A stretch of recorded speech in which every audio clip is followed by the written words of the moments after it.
Magandang araw mga kaibigan. Bigyan natin ng reaction, opinion itong post ng ArcLight News.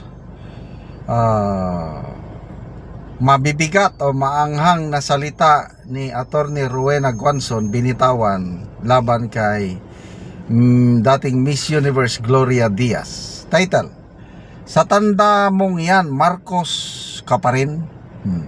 Attorney Guanzon pinalagan ang panglalait ni Gloria Diaz kay Senator Pia Cayetano. Usap-usapan ngayon sa social media ang naging matalim na risbak ni dating COMELEC COA Commissioner Attorney Rowena Guanzon laban sa aktres at Miss Universe 1969 na si Gloria Diaz kasunod ng ginawang panglalait ng huli sa boses at personalidad ni Senadora Pia Cayetano.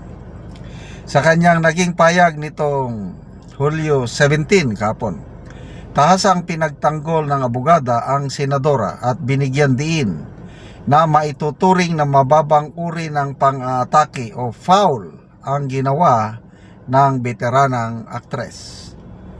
Ayon kay Guanzon, walang problema kung ang basihan ng kritisismo ay ang trabaho ng isang mambabatas. If you attack Senator Pia Cayetano based on her bad performance as a senator, that's fair. But if you attack her because of her personal attributes, voice, or personality, that's foul. Ipinagmalaki ang mga credentials ni Cayetano. Hindi rin pinalampas ng dating commissioner ang tila mataas na tingin ng aktres sa kanyang sarili. Ipinagmalaki ni Guanzon ang kahangahangang pinag-aralan at kredensyal ni Cayetano na nagtapos ng law sa University of the Philippines, naging cum laude sa BS Economics sa parehong universidad, isang triathlete at tumatayong presidente ng PADEL Federation. So ang post ni Guanzon ganito: akala mo naman kung sino kayong matatalino at maganda. Kayo, ano kayo? Abogado ba kayo? Laos na kayo. Kung ayaw nyo ng malait, huwag kayong manlait. Yan ang matapang na post ni Atty. Guanzon.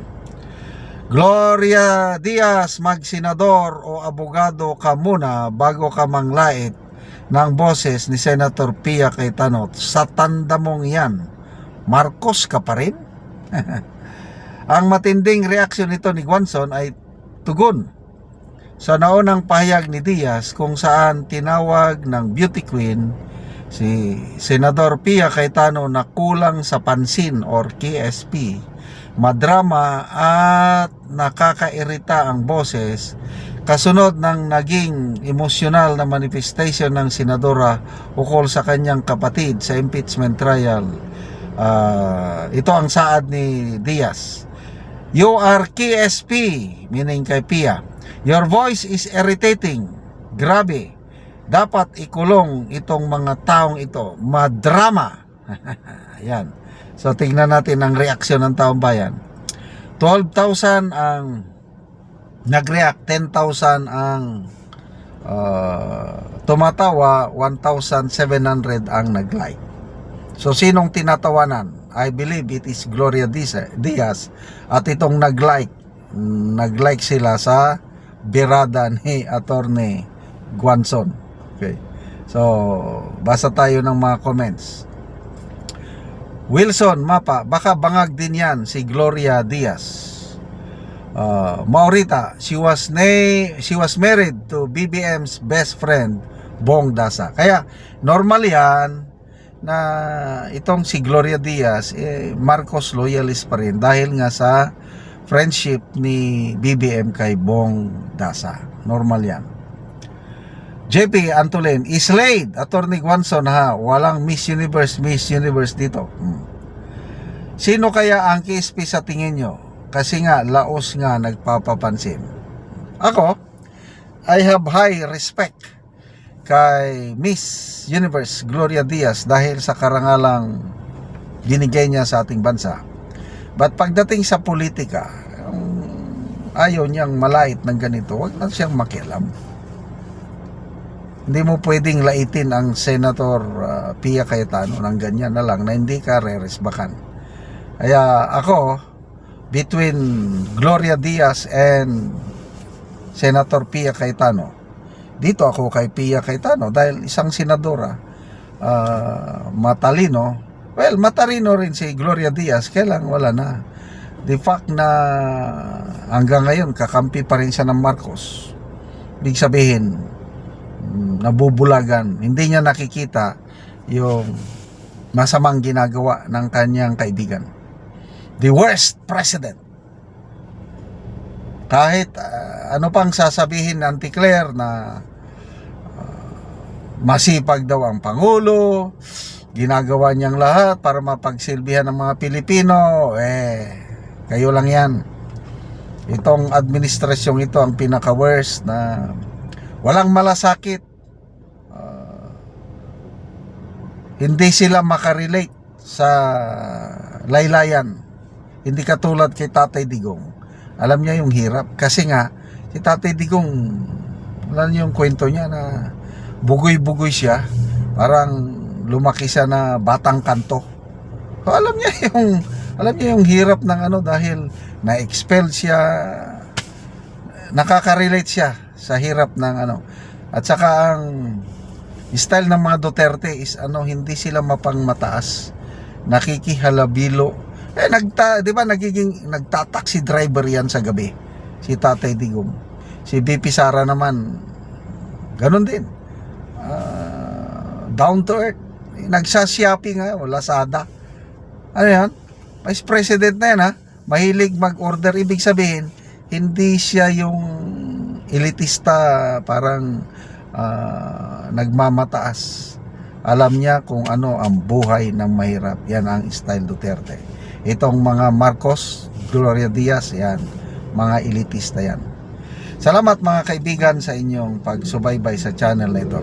Nakakatulong kayo ng malaki sa tribong Talandig ng Bukidnon dahil ang sweldo natin sa channel na ito is pantulong sa tribo. Namimigay tayo ng libreng yero at pako para makapagpatayo sila ng mas maayos na tirahan. Panoorin niyo ang video na ito. Karon muna ni ang atop sa tagaan na yero. Mga dagko na ang buslot sa iyang balay. So kaulanan na gyud. Pambutangan ng og sisglo. Kapaliman. Pamisuran sa mga buslot. Pasaon ang aray, ang buslot on.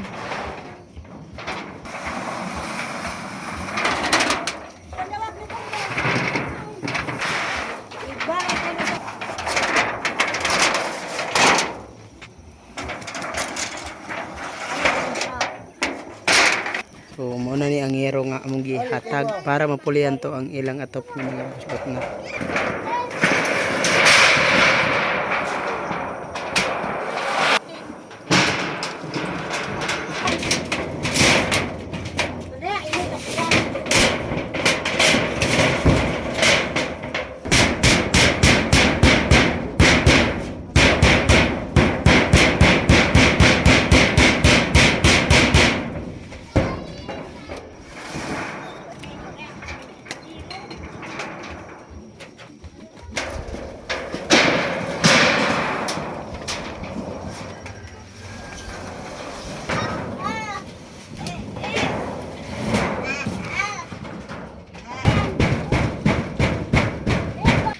O karon humanagid sa pag-atop.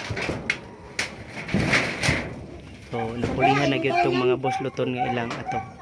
Salamat sa Ginoo nga napulihan ang among sen sa naghatag. Salamat sa nagtabang nga napulihan ang among atop nga dili nami maulanan. Oo. Salamat kid kaayo sa Ginoo. Ante pila na to ka tuig ang inyong balay nga inadto na ang itsura nga buslot na gyud. 15 na katuig, 15 na ka tuig. dugay na kayo. So nga naman ante sulod sa 15 na ka tuig wala gyud mo nakapuli og atop. Kay naaya mong gipas-an nga bugat nga problema. Wala mi nakapuli og atop. Tungod sa kalisod nga wala na ko'y trabaho, nga doon na ko'y sakit nga bati karon sa akong lawas, nga dili na ko makakaya og trabaho. Si Uncle dili na sad ka trabaho. Di na sad siya ka trabaho. Oo, so salamat ka ante. Tagtag og hero. Salamat.